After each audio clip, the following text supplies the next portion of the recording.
Hi everyone, and welcome to our Introduction to University and Cambridge session. My name is Gaia Lambert. I'm the Schools Liaison Officer at St John's College in Cambridge, and this is my colleague Izzy. Hi everyone, I'm Izzy and I'm the Schools Liaison Officer at Trinity College. Great, so let's get started. These are two statements that we tend to hear quite frequently from prospective applicants. Either firstly, university is nothing like school, or secondly, university is exactly like school. Now, obviously, the truth lies somewhere between these 2 points. University is a bit like school, but then it also has a lot of unique attributes to it as well. So just to think about the main similarity, really, which is that for both university and school, you're there to learn. Learning is kind of at the heart of everything that you're doing there, and that's kind of your core reason for being there. A few other similarities. As you said, it's an academic environment. It's all about learning, and that's sort of the key reason for being there, and hopefully you're studying something you're interested in. So obviously at school, the further through school you go, the more choice you get to make. By the time you're at A-levels, you're choosing the courses that you have to take, and there aren't any that are compulsory. At university, you get to specialise even further. So you're still studying something that you're interested in, and you get to decide that yourself. At university, that tends to be 1 or 2 subjects, or maybe sort of one subject covering a few different topics and a few different subject areas. A few people tend to be a little bit worried about the independent study that you have at university, but don't forget that you'll be quite used to doing homework for school or sixth form, so it's not all that different actually. Some people tend to think that because at university you're only studying one subject, you'll only be stuck in one classroom with one teacher the entire time. That's not true at all. Just like at school, you have a really wide variety of classes with different teachers in different locations, and also just different types of classes as well. Obviously, whilst you are there to learn, that's not the only thing you're there for. At university, you also get a really varied social life and lots of extracurricular activities as well. So if university is similar to school in those ways, the ways that it's different are why you go, where you go, what you learn, and how you learn it. And hopefully the rest of this presentation should answer those questions. So why you go? Mainly to gain in-depth knowledge on a subject. That might be something that you need for a job, or it might just be because you're interested in the subject. You go to study something that you enjoy, either at school or studying something completely new. It's a really great chance to be independent within that kind of supportive environment, which is really nice if you're moving away from home for the first time. It's also great for developing transferable skills, not only life skills, but also job skills. On the topic of jobs, people who've been to university tend to earn almost £10,000 a year more than non-graduates, which can be quite a good motivation. And finally, you go to make lifelong friends and enjoy an exciting social life. So then, what is Oxbridge? So Oxbridge is a term that refers collectively to Oxford and Cambridge universities. The two universities are known around the world for being some of the best universities in the world, and they're also 2 of the most competitive universities in the UK. So both are highly selective and have got high grade requirements. Cambridge typically requires A** AA to A** A grade requirements, or kind of similar for other qualifications. So do check out the website if you're studying a different qualification. The Oxford range tends to be from AAA to A** A, so a slight difference there, but generally both require high grades. Something that makes the two universities different from a lot of other universities is really short terms. So the terms are actually only 8 weeks long, and there's 3 of those a year. So it actually means you're not sort of there studying for that much time during the year. The terms therefore are kind of quite intense. There's a lot of work that goes on, a lot of lectures, practicals to attend, but that's sort of something that makes them slightly different. And also, both universities are made up of colleges. So a college is like a mini campus, and it provides a base for students. So the way I like to think of it is you've got lots of campus universities around the UK, and they are universities where essentially everything a student needs to go about their day-to-day life, accommodation, food, social spaces, perhaps places to study as well, are all sort of in one space. So a student doesn't really need to leave that area much. They can get most of the things they need in there. A college is a bit like a mini version of that. And there's lots of different colleges spread around the city. So it's kind of the city of Cambridge and Oxford are made up of lots of these different colleges. So the role of colleges, will admit students. So students will apply either directly to a college, or they can make an open application and then they'll be assigned a college who will deal with their application. Colleges are in charge of academic and pastoral care, which we'll talk about a little bit more later. Also in charge of accommodation, dining and recreation. So your accommodation will be within the college. There'll be different options for food, whether that's like a cafeteria, a cafe, self-catering kitchens, as well as recreation. So there'll be lots of social spaces that you can relax. Colleges organise small group teaching. So that's sort of one of the things that makes Cambridge and Oxford, again, a little bit different, is sort of how common small group teaching is within the university. So colleges are the ones that organise those. And also colleges provide facilities for academic study, so places like libraries. Then the role of the university/faculty, they're the ones that actually determine the course content. So what that means is that a student who's studying history at St John's College and a student who's studying history at Trinity Hall College have the options to study exactly the same options, modules, courses within their degree. So that kind of is all the same regardless of which college you go to. You still go to the same lectures, seminars, practicals, have the same project options, because it's the university and the faculty that organise those. The university and the faculty also set and mark examinations and award degrees. So once you have finished your time at university and you've got your degree, you actually get that from the university itself, not the college you went to. So the college choice there doesn't really matter. It doesn't affect your academic life in terms of the options you'll have within your course and the final degree you get at the end.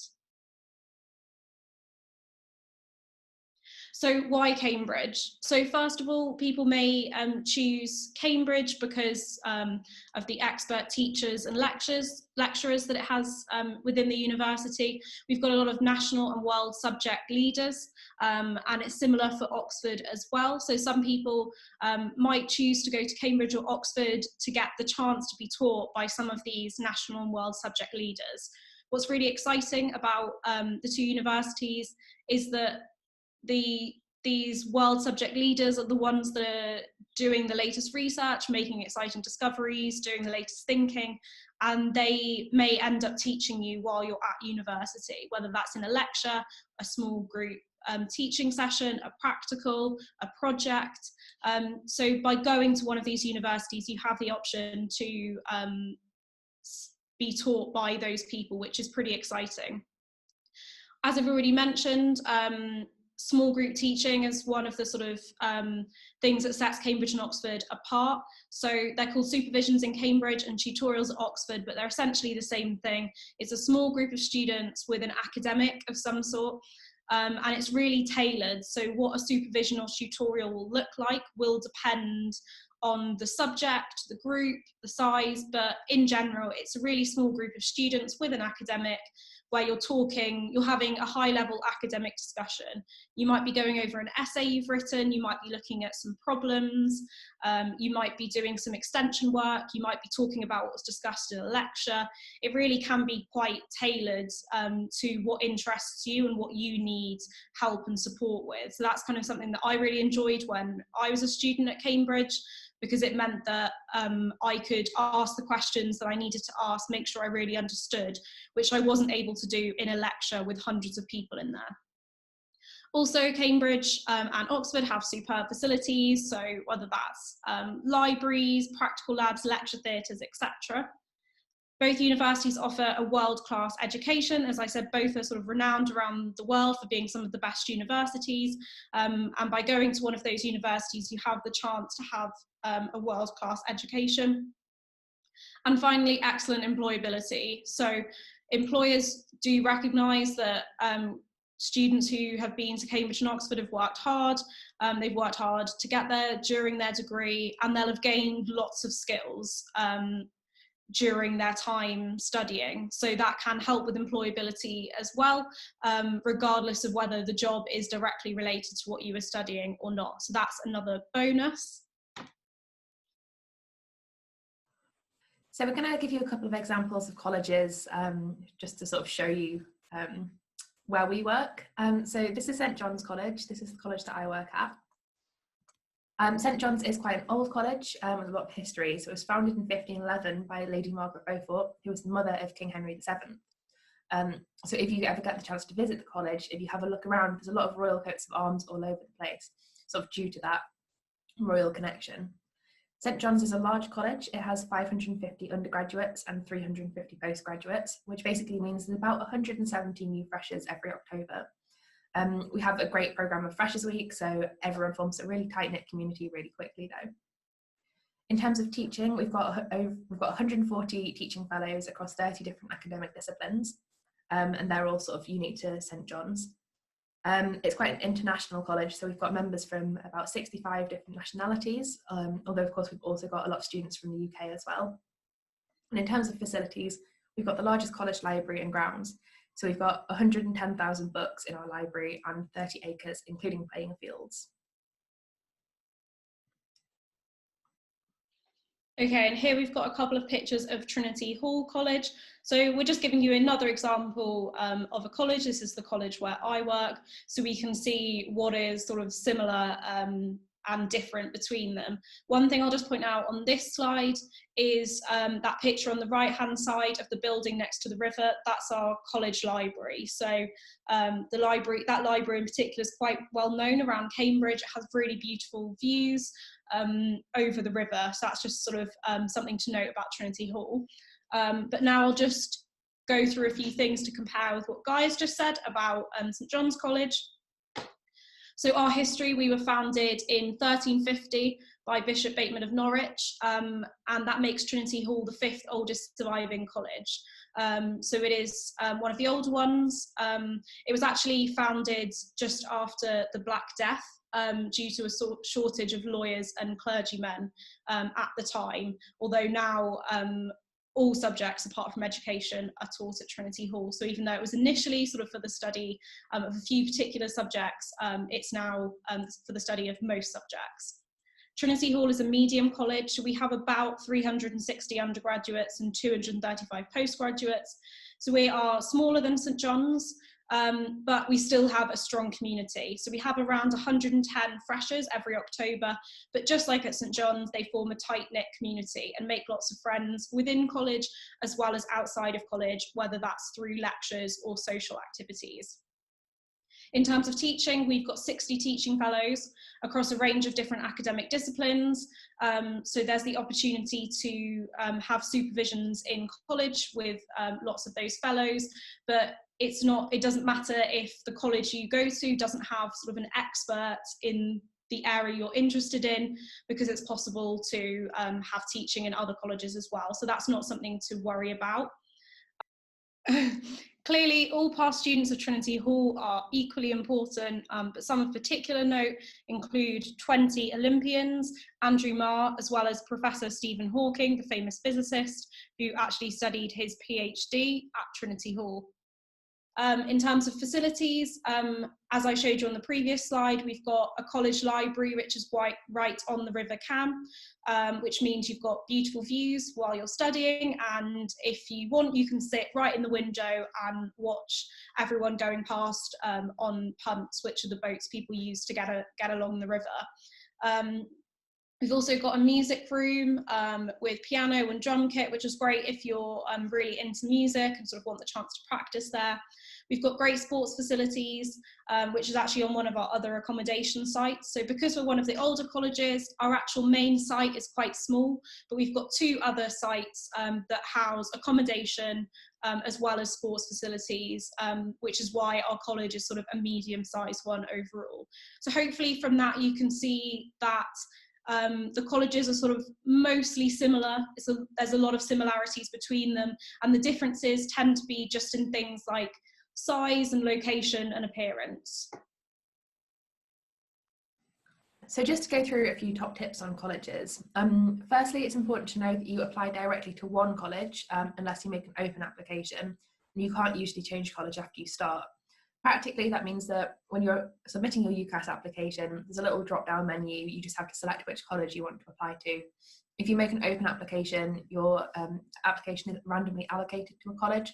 So from then on, you are still linked to one college and one college only.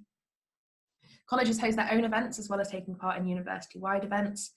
So if you want to look at the college events online, feel free to do so. Each college has its own admissions office and outreach staff who are always more than happy to give details about the college. So if you just Google, say, Schools Liaison Officer or Outreach Team, and then the name of the college, you should be able to get there pretty easily. Most of the Oxford colleges have virtual tours, so you can look around without having to visit. I think by the end of summer, most Cambridge colleges should have that as well. And most courses are available at most colleges. So how many subjects are available at Cambridge? Here's a bit of a word cloud with the subjects that are available at Cambridge. At Cambridge, you study one Tripos subject, and Tripos is just sort of the term we use for the course that you're studying. And there are 30 different courses available. Within those 30 courses, it covers about 65 different subject areas. By that, I mean, you don't have different courses for biology, chemistry, physics. They're all covered within one course, which is called Natural Sciences.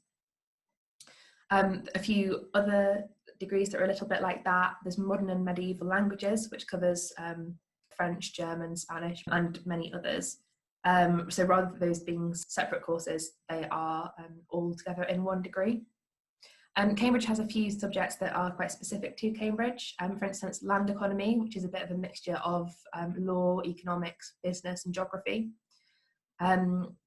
We also have the Anglo-Saxon, Norse and Celtic course, which covers the sort of history, literature and language of medieval Britain. So if you're someone who is trying to decide between different arts subjects, maybe give that a bit of a look. It's really important when you're applying to university to look at the details of the courses, because a course with the same name here as at a different university might actually still have completely different course content. So do bear that in mind.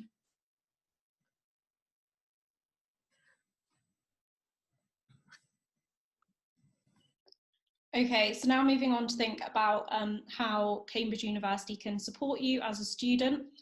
So in terms of academic support, every student will have a director of studies. So they're sort of someone that is in charge of your, or is there to help you with your academic decisions during the time that you're at Cambridge. So they can help with things such as course choice, if perhaps sickness has meant that you've had to miss a practical or a supervision, they can help you make arrangements. And they can be there just sort of as someone to talk to if you're struggling or having doubts. Also, supervisors and lecturers are often happy to help you where they can. So lecturers will usually give out their emails so that if you have any questions about what was said in the lecture, you can get in touch and sort of find out more. And supervisors will have fairly regular contact with you within the supervisions themselves. So in my first year as a student, I had 4 different supervisions every week, but I was seeing the same people every week, which meant that they were happy to help me if I had any questions, and I could email them if I was sort of getting stuck on the work they'd set. So they were always happy to help with what they could, whether that was by email or during the supervisions themselves. Then in terms of pastoral care, which is really important and is often a worry for people when they're thinking about going to university, every student has a personal tutor. So they're someone who is there for your welfare. And that can be from anything, so just checking in to see you're okay, or if you're struggling financially, with mental health, with a disability or illness, whatever it is, they can sort of help you, put you in touch with other people if needed, and help you make any arrangements that are needed. And you'll generally meet with both your personal tutor and your director of studies at least once a term. Also, all colleges generally have a college nurse who can help with sort of minor medical things and can also give you advice as well, which is really helpful. Thinking about the student side, you've got both a JCR, which is sort of like a student committee within each college. So they're members of the college who have put themselves forward for a particular role. And there are different roles. So there's president, welfare, women's officer, disability rep. There'll be different reps who are sort of in charge of different areas, and they're people you can go to if you need help or have got questions, and often they'll arrange events, so perhaps welfare events. So the college I went to used to have like welfare tea every week, which was just nice, a chance to have a chat with other people over a cup of tea and a biscuit, which was kind of quite nice if you're feeling a little bit stressed.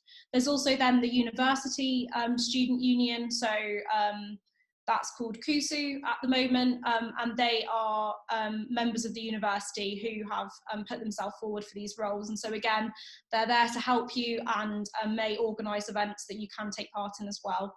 We've also got the counselling service at Cambridge, and you can have individual sessions or group sessions, so that's there if you need it. As well as the Disability Resource Centre, which is available for anyone to use if you need it. They can make adjustments or any arrangements you might need, and it's worth getting in contact with them as early as possible, even while you're making your application, because they can sometimes make adjustments during the application process. So they're really helpful. So do just get in touch with them if you feel you might need arrangements or you just like to chat to them about something. And finally, in terms of sort of financial support, so you've got the financial support from the government if you're living in the UK. We won't talk about that in detail. More information can be found on that on the website. But it's just to say that Cambridge and Oxford universities are not more expensive than other universities in the UK. And also colleges can have extra support there if you need it. So colleges often have bursaries and grants that can help you with things such as buying a book you need, buying some sports kit, instrumental lessons, as well as funds, so hardship funds if you're struggling to pay for your accommodation or you're struggling to pay for something else. So kind of they've got a range of support there available, and you've got your personal tutor and other people within college that you could go and speak to if you were having financial concerns. The main message sort of from this should be that money shouldn't be a reason why you don't choose to apply. Cambridge and Oxford are not more expensive than other universities, and they do have lots of support and help available for students if they need it. If you would like to find out more, then check out the website, the university website as well as college websites, and you can always get in touch with the colleges if you would like some more specific information. So then thinking about a fulfilling student experience, so people often worry that if they come to Cambridge or Oxford, they won't have a chance to do anything fun and they'll just have to sit and work all day, every day. That's absolutely not true. Students definitely have the chance to take part in a lot of different clubs and societies. So there's sport, music and drama at every level. So a lot of college-based clubs and societies are quite informal. Sports clubs, you often don't need to have played before or have much experience, generally sort of quite friendly and informal sessions. And then you've also got university level clubs and societies, which can still be quite, fun and informal, but there are also options to do more competitive sport and music, and perhaps like competing against other universities. So there really is kind of something for everyone. Also, speaking about Cambridge, the city itself has lots of pubs, clubs, bars and theatres. So the city itself is sort of, there's lots of places to explore there. It's only about 50 minutes from London by train, so you've got easy access to London's amenities as well. And also the cost of living is surprisingly low. So one of the reasons for that is transport. So because the city is small, most people walk or cycle around Cambridge, which keeps transport costs really low or none. Also, accommodation is generally fairly cheap, mainly because a lot of students will only live in college for about 30 weeks of the year. So that's due to those short terms that I was talking about earlier. So that means that you don't have to pay for your accommodation if you're not there living in it. There can be some options for students to stay longer, and that will vary between colleges. But in general, a lot of students will only stay for around 30 weeks per year, which means they're saving quite a lot of money on rent. So then how many student societies are there in Cambridge? So on the next slide here, we've got a list of just some of the student societies in Cambridge. This is not exhaustive, there's even more than this, but hopefully you can have a quick look at that and see something that you think would be interesting. You've got all the ones that you might expect, so sport, music and drama that I talked about before, but you've also got other opportunities to try different clubs or societies, things you're interested in. There are societies for people that are from different countries and different parts of the world, so you can connect with people that are from the same place as you. There are cultural societies, so you can connect with people have the same culture as you or a similar culture, and also you have the opportunity to learn about other cultures. There's also the chance to take part in religious societies as well as political societies. There's also philanthropic societies, so if you're really interested in charity work, there's a lot of different societies within the university that do all sorts of different charity work, and you'd be very welcome to sort of get involved in that. I think the main message here is there really is a club or a society for everyone, no matter what it is you like doing.